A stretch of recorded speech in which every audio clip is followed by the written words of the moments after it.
Joining me in the studio is John Patrick, Bimenyimana and Belyse Budigoma, who organised the protest here in London. Many thanks for joining us. What do you think the protest is going to achieve here in London? We want the message to come across. We want the message to reach people, and the message is this: we're not accepting the third term, and we're hoping to change the views and the understanding of the Constitution, the way our president is understanding it, because to him, he is in the right place. And we have gathered, again, it's not the first time, to say to him, no, it's not right, and we're not going to have it. John Patrick, are these protests purely political, or is there an ethnic dimension to this that we need to be considering? I think Burundi has gone beyond the ethnic sort of problem. Though some people, for whatever interest it is, will have to keep watch on this, why they're using it at this time. Because in the conflict, you can see people in the street. You can't tell the difference between ethnic groups. People organizing protests around the world. Right? Today, we organize because a lot of cities in Europe have tried to converge in one day just to create as much exposure to Burundi and try to get people, decision makers, to do something, because it's an urgent situation. People are dying every day, and the youth are not, and everybody, they're not resting.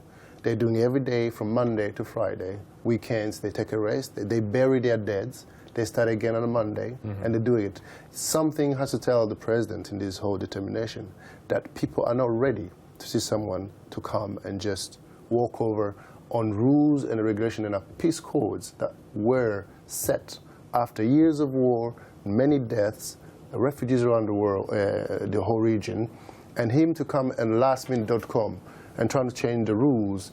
If he wasn't, to give himself a third term, I think there's something there that's not right, and I don't think it's going to be the end of it. Is it your understanding in the country that all of these protests are taking place by both Tutsis and Hutus? This is not.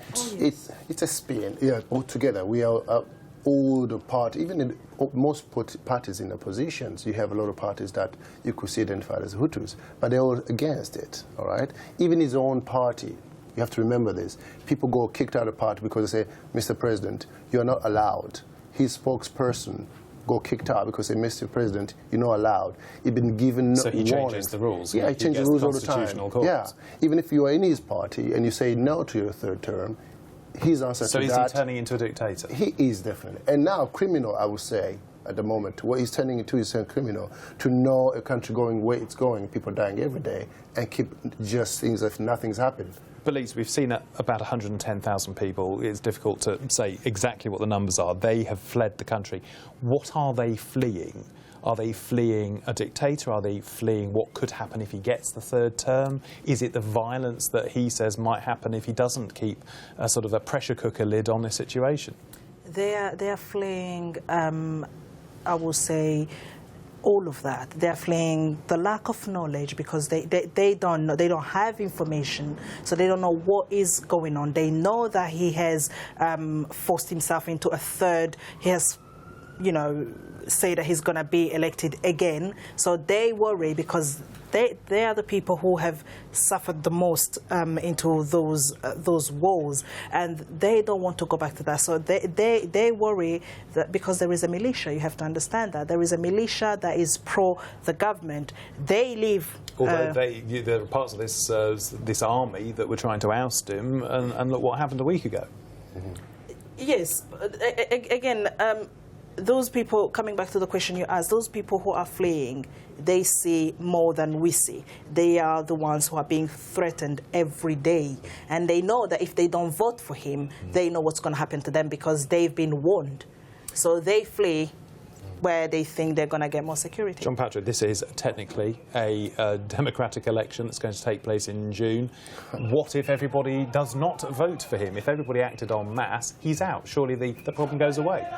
But the thing is, we have to remember what's last time. You know, are we going to trust in terms of all the institutions put in place for the election? We have a constitutional court, and we thought that they will go by the rules. Yeah, they will go by the rules and stand by that. No. Okay, so now we're going to have a group organizing the election.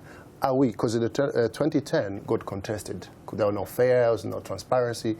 Are we going to have it now when we have actually proper show of force and intimidation and killing left and right and people fleeing? Are we going to trust that process when you have a person supposed to be a father of a nation acting properly brutish? Are we going to trust that? I don't think so.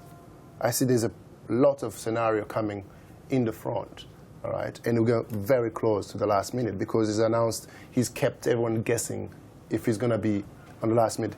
Is that proper way of managing affairs of a state when we have so many issues, all right, layered up one on top of each other?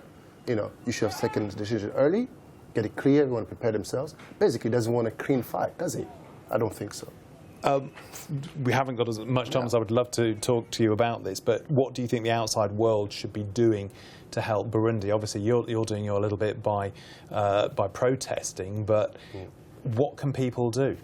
What should the outside world be doing? Well, when we think about the outside, we think about the big countries, the European countries, the Western world that funds. Because Belgium's cut off aid support, the US have stopped the training of peacekeeping troops. That's all going to affect Burundi. Yeah. So the message we're sending to those countries that are providing aids to our country is the aids that you're providing to support the people. First of all, it's not reaching the people. Instead of reaching the people, it's used to buy arms to kill the people. So it's not reaching them. And the second message is you're giving aid to help the democracy. There is no democracy. So unless there is a democracy, there shouldn't be any funds. There shouldn't be any aid because the aid is doing something else. John Patrick, very briefly, do you think there should be any direct action in the country? But at the moment, what we're having is there's still space for a lot of decision makers to do a very clear sort of approach and direct. Because the moment what's happening is that the pro-government and the government, all the spokesmen of the government, what they are doing is all the time playing down the seriousness of the situation. You ask even the spokesperson of the president, he'll be saying, the country's in peace. The president himself says the country's in peace. But you have people, you know, refugees. You have people fleeing every day. You have people dying every day. You have a city that is not feeding itself anymore because of protests and all that, because they want their views heard and say that you can't have a third term. So some way, decision makers in the region, they should do something. Really not just, I think it's getting to a point where not only you threaten to take away the aid, no, say that we're going to put you, if crimes get done, which is already being done. So I think they have to come, these leaders, to rise up, come and try diplomatic and discussion about these people, about the whole situation, before it gets too late and people will be told that you've been told and you didn't do nothing serious at the moment. Belyse, Budigoma, John Patrick, Bimenyimana, many thanks for your time this evening. Thank you.